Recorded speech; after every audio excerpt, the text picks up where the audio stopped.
Hello, can you hear me? Okay, sorry. Yeah, you are loud and clear. Yeah. Yeah, sorry.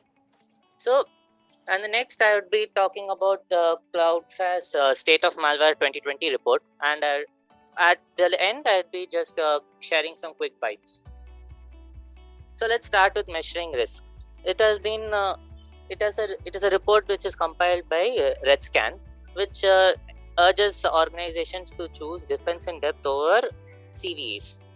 So basically, organizations these days just go through the CVE scores of vulnerabilities when it is posted, and while that is good, the high risk CVEs are not something that will these are not attack vectors that attackers will choose regularly, because they require a lot of technical skills and privilege escalations and whatnot. So they have compiled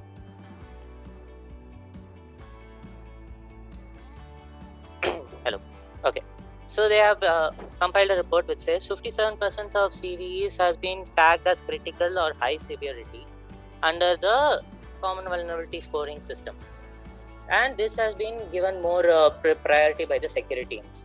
But as I had said, they point out that these are never actually exploited in the real world because they are too complex or require attackers to have higher access privileges. More than 63% of vulnerabilities disclosed in 2020 were low complexity CVEs.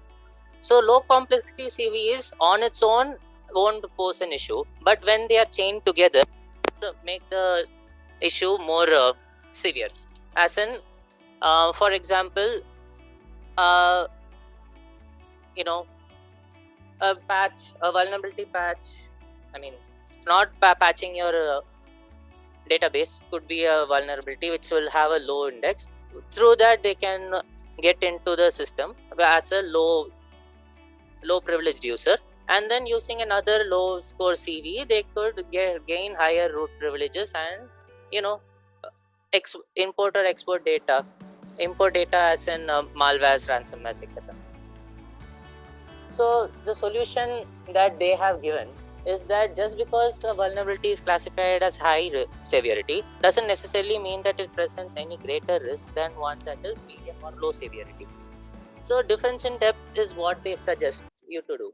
So organizations need to organizations need to have a study of their entire system and figure out any and all weak points, and they have to patch it up instead of just going through the high risk or medium risk critical or high risk vulnerabilities and just patching them up. And in this vein, I would like to go to the next report, which is compiled by the Google's Project Zero mission.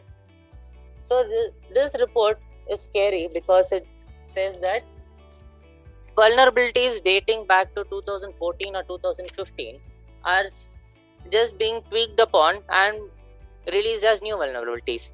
So what this means is that when organizations patch out a vulnerability, they do not patch out the root cause of the vulnerability, rather just apply a temporary fix that will just take care of the CVE in question. So for example, 6 out of the 24 zero days exploits that were detected by the Google's Project Zero had just changed one or two lines of code in order to create a new zero-day attack. One like zero-day attacks, as you all would have known, is something that will not be detected by a organization's anti-malware solution. So this actually poses a grave issue to the organization. So this is the list of 6 vulnerabilities that they had found out. As you can see in Google's Google Chrome's web browser, the CV that they found in 2014 is still like just by changing one or two lines of code is still applicable in 2020. Same with Apple Safari. 2015, the vulnerability found in 2015 is still applicable. Similarly, 2018, 2019, old bugs which are not completely patched give rise to new vulnerabilities. So what Google suggests is that across the industry, incomplete patches that don't correctly and comprehensively fix the root cause of the vulnerability is the one of the leading causes of zero-day attacks, because the attacker need not make any effort. They just have to find out what what was patched, and then just bypass that patch instead of creating a whole new zero-day attack. And this is the blog post that I was talking about, dependency confusion. So this is a variation of typo squatting, and it was found out by Alex Bryanson. So what he did was, okay, let me start with typo squatting. Typo squatting is a form of attack where it is applicable to businesses which use package dependencies for their softwares. So for example, if your business is running Python, then you'd be using PyPy. Or if you are working on the web using JavaScript packages, most probably you would be using Node Package Manager, Node Package Modules Registry, or if you're using Ruby gems. So typo squatting, what it basically does is, you might be using internal repositories for your internal development, but if the same name, the repository is given the same name and is uploaded publicly, and you do not configure your package manager to say that to get the repository internally. I mean, if you don't configure it to get it internally, it will go to the external source and download it, because that's the default that ships with the package manager. So what this does is, if this package manager can be configured to be a malware, to install malware, or create a backdoor to your organization's development system. So this was the idea behind Alex Bryanson's proof of concept. So what he did was, he just went through the package.json files and browsed through the require calls. The require calls for JavaScript gives out the internal dependencies. Similarly for Python, the requires package will tell you which dependencies are required for that application, and similarly for Ruby. So what he did was, he just created, like I told you, he just created a package name and then waited for them to update the repository. So what it did was, it downloaded his repository instead of the internal repository, and just for proof of concept, he just used DNS exfiltration just to mine the server's system name and the timestamp, so that he could show to the companies that this is possible and you need to fix it. So some of the few big name companies that actually were vulnerable to this were PayPal, Netflix, Apple, Yelp, etc. So this is a very simple fix if you are following a secure coding practice. So if you configure your package dependencies to only use internal resources instead of all resources, this would be a simple fix. So coming to Yandex data breach. So Yandex is a European multinational technology firm, very big in Russia. So during one of their routine system checks, they found that one of their system administrators were giving access to third parties the customer account details for his own gain. So this is an insider threat.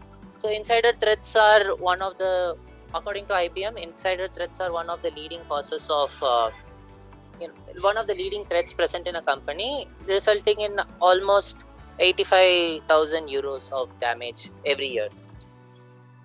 So first, let me tell you how they fixed it. So they performed routine system checks, and they found out that they had unauthorized users accessing the system databases. So what they did was, they contacted all the compromised mailboxes, asking them to change their passwords immediately. So organizations are urged, the key takeaway from this is that organizations should perform regular internal checking to find out incidents such as this. And insider threats, they need not be like this. They could also be due to negligence and carelessness. So this should be one of the top priorities to patch using effective cybersecurity privacy training programs, and to promote an intentional culture of security so that insider threats are brought down significantly. So coming to Checkpoint's State of Malware 2020 report. So I'll just quickly breeze through the key points here. So malware detections on Windows business computers decreased by 24% overall, but detections for hack tools and spyware on Windows increased dramatically by 147% and 24% respectively. Detections for the most notorious business threats, Emotet and TrickBot, fell this year by 89% and 68% respectively. Although the operators behind these threats still pulled off several big attacks in 2020. Detections for the most notorious business threat. Okay, I just copy pasted it again. I'm extremely sorry for that. The agriculture industry suffered through 607% increase in malware detections, while detections in the food and beverage industry increased by 67%. So rather surprisingly, most traditional targets such as education sector fell by 17%, healthcare sector dropped by 22%, and the automotive industry decreased by 18%. The Checkpoint malware report also made note of COVID-19 phishing scams attacks. So that is one thing that we need to take care of. And a few quick bites to end it all. So the popular firewall solutions, Palo Alto, they released a few proof of concepts for vulnerabilities that were detected on their PAN OS, which was installed on their next generation firewalls. So I have linked all the, I have given references to all these if you want to go through and if you want to check whether these are applicable to your organizations or not. So Apple has fixed a pseudo bug which has plaguing all Linux systems. So what does what the pseudo bug was that it granted elevated privileges through buffer overflow attacks. Just like the first news article that I shared with you, this was also a this was also a vulnerability that was found in October 2019, which was still not patched, which created this new CVE, and which was subsequently patched by all the Linux distros, including Apple.